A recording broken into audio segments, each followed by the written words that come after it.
Second question has to do with development in the city. There are, from one article that I read the other day in the Baltimore Brew, that 12 downtown and Harbor East buildings alone received $14.5 million in property tax abatement. 14.5. One company received $9 million of that, and that was Padarakis' company. The other week,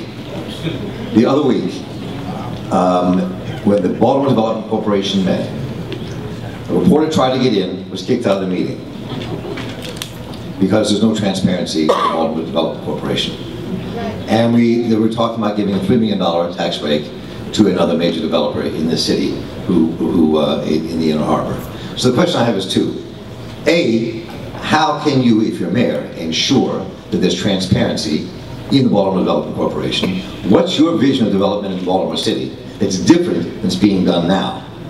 And what is your view of tax breaks for development in the city, and how should they work?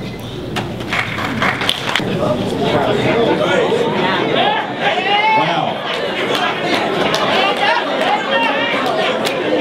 Let me get to the question. I want to say something though. We do need new leadership, and I think that's why you see so many candidates running in this race.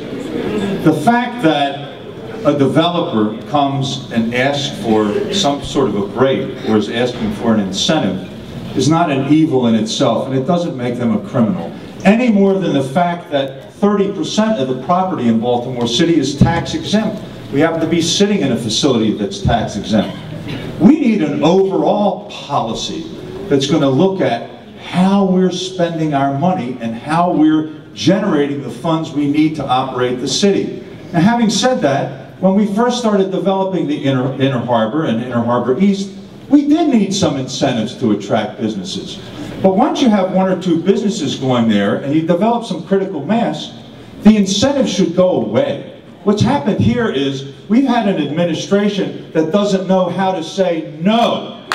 And doesn't know how to say no. Our priorities are shifting, and they're shifting out to the neighborhoods and the commercial districts in neighborhoods. So I don't want to create a them against us type of situation, because we need developers coming in this city. We need investors. Where do these 49% rental houses come from? From investors. So we need a balance in this city, but we need an administration in this city that brings a balanced approach to how we're going to raise the money we need and generate the jobs and the investment that takes into account putting money back into the neighborhoods and not just into the sexy home run projects that we have downtown. Thank you.